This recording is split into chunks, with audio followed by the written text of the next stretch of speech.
لیکن تاگداران چون پسر را دیدند به یکدیگر گفتند این وارث است، بیاید وی را بکشیم و صاحب میراث شویم.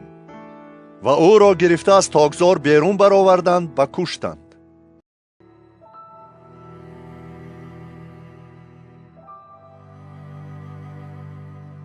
مثال دیگری بشنوید.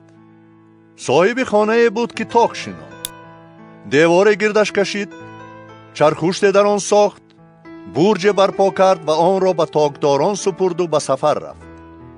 چون موسم میوه رسید، خدمتگاران خود را نزد تاقداران فرستاد تا که میوه خود را بگیرد.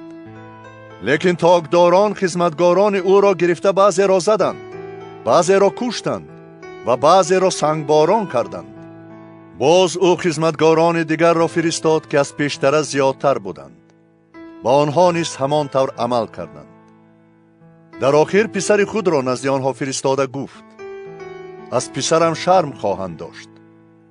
لیکن تاگداران چون پسر را دیدند به یکدیگر گفتند این وارث است، بیاید وی را بکشیم و صاحب میراث شویم.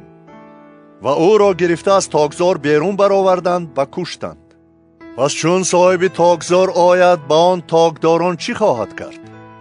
با او گفتند آن بدکاران را به مرگ شدید محکوم کرده تاگزار را به تاگداران دیگر خواهد سپرد که میوه را در موسمش به او دهند. عیسی به آنها گفت مگر این نوشته را هرگز نخوانده اید؟ سنگی که معماران رد کردند، سنگ سر گوشه بنا گردید.